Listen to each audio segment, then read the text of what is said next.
Le système actuel financier est despotique.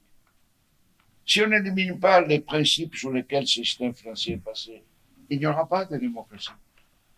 Et donc, il faut avoir ce courage de dire que nous sommes un tournant de l'histoire où l'affirmation de l'humanité des êtres humains passe par la destruction du système sociétal qu'ils ont construit. Il est vrai que nous sommes dominés par ce principe que toute chose peut être l'objet de propriété et un des droits fondamentaux qui nous ont été reconnus parmi les 30 droits de la Déclaration universelle, c'est le droit de propriété privée. C'est-à-dire qu'on a hypothisé que toute forme de vie peut être objet d'appropriation privée. Bien sûr, les États et les communautés ont limité ces droits en revendiquant la suprématie de la propriété de l'État ou de la collectivité ou du roi. Et c'est ainsi qu'ils ont limité un tout petit peu les dérives et la force de la propriété privée. Nos sociétés occidentales, notamment dans les pays scandinaves, avaient obtenu un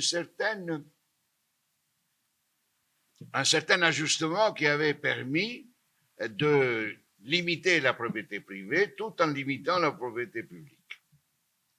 Et l'une des formes qui a permis aux sociétés scandinaves de réaliser une régulation du vivre ensemble, des échanges, de la richesse, fut justement la fiscalité publique, c'est-à-dire c'était la manœuvre qu'on faisait de la monnaie, c'est-à-dire de la valeur créée par une société, en prétendant que la collectivité avait le droit de prélever une partie de la richesse produite, exprimée en monnaie, pour constituer les ressources financières de la collectivité dans le but de financer collectivement les biens et les services d'intérêt collectif.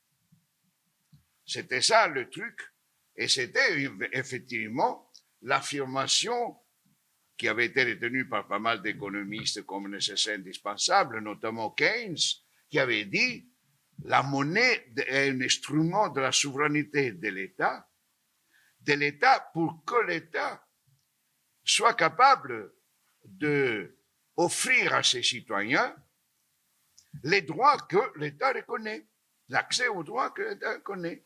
Et c'est pour ça que la fiscalité redistributive était devenue un instrument remarquable, démocratique, à travers lequel l'État, la finance publique, finançait justement l'eau, finançait les trains, finançait les routes, finançait les hôpitaux, finançait les écoles.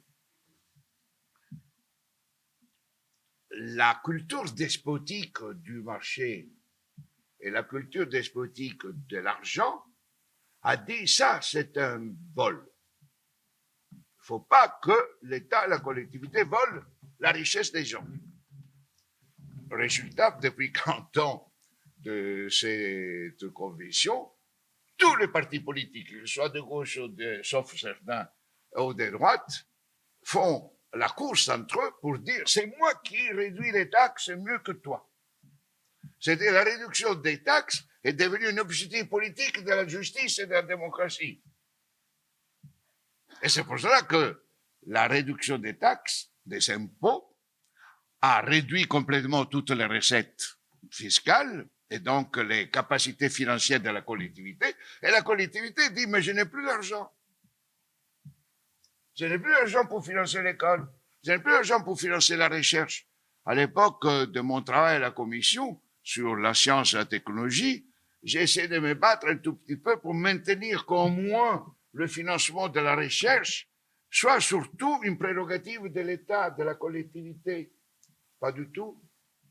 La Commission européenne, à un certain moment, un conseil des ministres de l'Union européenne a déclaré, c'était en 87, a déclaré que 70% de la recherche en Europe devait être financée par le secteur privé. Et c'est pour cela qu'on a donné les brevets alors.